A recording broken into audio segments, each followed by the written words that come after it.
அஸ்ஸலாமு அலைக்கும் வரஹ்மத்துல்லாஹி வபரகாத்துஹு. அல்ஹம்துலில்லா. எல்லா புகழும் அல்லாஹ் ஒருவனுக்கு. கண்ணியத்துக்குரிய எல்லாம் வல்ல அல்லாஹ் நல்லடியார்களே, பெரியவர்களே, சகோதரிகளே, தாய்மார்களே, சகோதரிகளே, அன்புக்குரியவர்களே, அல்ஹம்துலில்லா.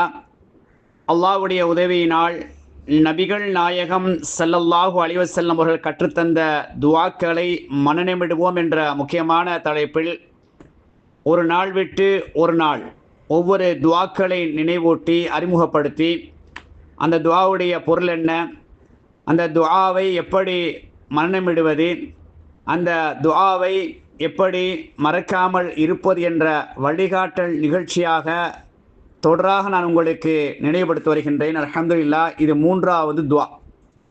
இந்த துஆவை பொறுத்தவரை அல்லாஹ்வுடைய தூதர் அவர்கள் எங்களுக்கு வழிகாட்டுகின்றார்கள்.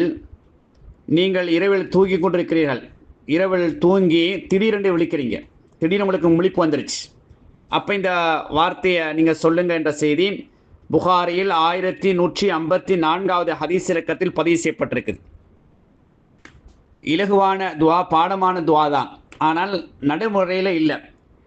சில நேரங்களில் இதை நாங்கள் ரெண்டாக விளங்கிக் கொள்ளலாம். ஒன்று, நாங்கள் தூங்கிட்டு இருக்கிறோம், தூங்கிட்டு இருக்கிற நேரத்தில் திடீர்னு விழிப்பு, திடீர்னு முழிப்பு வந்துருச்சு. அது எத்தனை மணியாக இருந்தாலும் பிரச்சனை இல்லை. அப்போ என்ன செய்கிறது, இந்த துஆ ஓதிட்டு நபி என்ன செய்கிறாங்க, நீங்கள் தொழுதுட்டு துஆ கேட்டால் உங்களுடைய துஆ ஏற்றுக்கொள்ளப்படும் என்று சொல்கிறாங்க. அல்லது சிலர் என்ன செய்வாங்க, படுப்பாங்க, தூங்குவாங்க. தூங்கி அப்படி அவங்களுக்கு தஹஜ்ஜுத் நேரத்தில் விழிப்பு வந்துடும். அது அப்படி திடீர்னு தஹஜ்ஜுத் நேரத்தில் என்ன செய்ய முழிப்பு வந்துடும், பார்த்தா டைம் சரி, தஹஜ்ஜுத்துக்கு நேரம் சரி, 4 மணி ஆயிடுச்சு. அப்போ நாங்கள் என்ன செய்வோம், தஹஜ்ஜுத்தும் தொழுவோம். அப்போ அந்த நேரத்தில் விழித்து என்ன செய்கிறது, துஆ ஓதிக்கொள்வது. ஓதி தொழுது துஆ கேட்டால் அந்த துஆ ஏற்றுக்கொள்ளப்படும் என்பதை அந்த ஹதீஸை நாங்கள் என்ன செய்யலாம், கவனிக்கலாம். அந்த வார்த்தையை கவனிங்க. உங்களுக்கு பாடமான அந்த வார்த்தைகள் தான். லா இலாஹ இல்லல்லாஹு வஹ்தஹு லா ஷரீக லஹு லஹுல் முல்கு வலஹுல் ஹம்து வஹுவ அலா குல்லி ஷைஇன் கதீர். இது ஏற்கனவே எல்லாருக்கும் பாடம். அப்போ இந்த கொப்பியில் நோட்டில் இது எத்தனாவது துஆன்னு நீங்கள் நோட் பண்ணிக்கொள்ளுங்க, குறிச்சிக்கொள்ளுங்க, எழுதிக்கொள்ளுங்க. அரபு தெரிஞ்ச அரபில் எழுதிக்கொள்ளுங்க. அரபு தெரியலாட்டி நான் சொல்லக்கூடிய வாசகத்தை என்ன செய்யுங்க, அப்படியே தமிழில் எழுதிக்கொள்ளுங்க. லா இலாஹ இல்லல்லாஹு வஹ்தஹு லா ஷரீக லஹு லஹுல் முல்கு வலஹுல் ஹம்து வஹுவ அலா குல்லி ஷைஇன் கதீர். இது முதலாவது. ரெண்டாவது, அல்ஹம்துலில்லாஹ் வஸ்ஸுப்ஹானல்லாஹ் வலா இலாஹ இல்லல்லாஹு அல்லாஹு அக்பர். இது மூணாவது. வலா ஹவுல வலா குவத்த இல்லா பில்லாஹி அல்லாஹும் மஃபிர்லி. அவ்வளோதான்.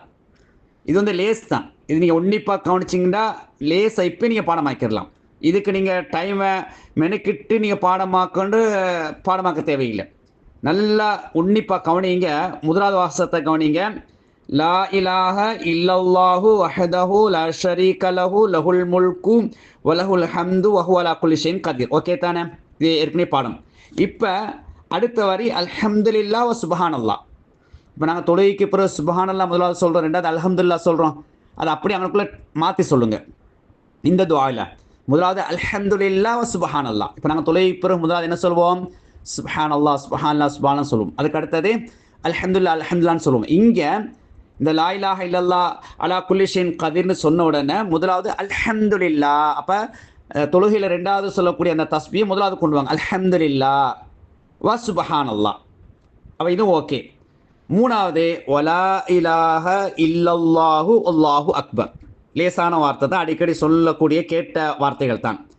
வலா இலாஹ இல்லல்லாஹு அல்லாஹு அக்பர், வலா இலாஹ இல்லல்லாஹு அல்லாஹு அக்பர். அப்போ அல்ஹம்துலில்லாஹ் வஸ்ஸுப்ஹானல்லாஹ் வலா இலாஹ இல்லல்லாஹு அல்லாஹு அக்பர். அது சரிதானே? அதுக்கு அடுத்த வரி வலா ஹவுல வலா குவத்த இல்லா பில்லா. இது உங்களுக்கு ஈஸியானது, லேசாக ஏற்கனவே பாடமுள்ளது தான். வலா ஹவுல வலா குவத்த இல்லா பில்லா. அப்போ நீங்கள் என்ன செய்யணும்னு சொன்னால், எது எந்த இடத்துல இந்த வார்த்தை வருது எல்லாம் உங்களுக்கு தெரிஞ்ச வார்த்தைகள் தான், தெரிஞ்ச அந்த சொற்கள் தான். ஆனால் அந்த அமைப்பை உருவாக்கி கொள்ளுங்க. இப்போ திருப்பி கவனிங்க. முதலாவது லா இலாஹ இல்லல்லாஹு வஹதஹு லா ஷரீக லஹு லஹுல் முல்கு வலஹுல் ஹம்து வஹு அலா குல்லி ஷைஇன் கதீர் அல்ஹம்துலில்லாஹ் வஸ்பஹானல்லாஹ் வலா இலாஹ இல்லல்லாஹு வல்லாஹு அக்பர். கடைசியில் வலா ஹவுல வலா குவத்த இல்லா பில்லா அல்லாஹு மகஃபிர்லி. அப்போ அந்த வார்த்தை சொல் கடைசியில் யாரும் என்னை மன்னிப்பாயாகண்டு நபி என்ன சொல்கிறாங்க. இப்போ திடீர்னு உங்களுக்கு தூக்கத்தில் அதாவது திடீர்னு விழிப்பு வந்துருச்சு. அது எத்தனை மணியாக இருந்தால் நினைச்சிங்க இந்த துவா ஓதிக்கொள்ளுங்க.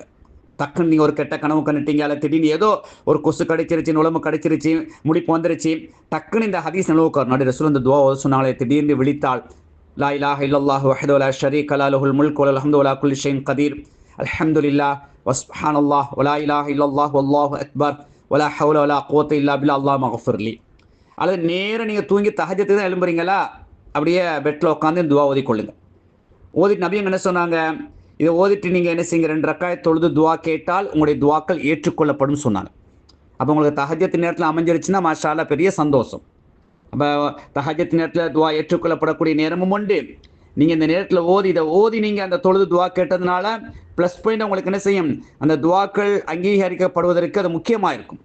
எனவே இதை வாழ்க்கை நடைமுறைப்படுத்திக் கொள்ளுங்க. நான் அடிக்கடி சொல்லி வாரேன், நான் சொல்லித்தரக்கூடிய துவாவை ஒன்று நேரடியாக அரபுல அல்லது உங்களுக்கு விளங்கக்கூடிய பாசில் என்ன செய்யுங்க, நான் சொல்லும்போது அதை அப்படியே எழுதி என்ன செய்யுங்க, மன்னமிட்டு வளர்ந்து வரக்கூடிய பிள்ளைகளுக்கும் பாடமாக்கி கொடுங்க.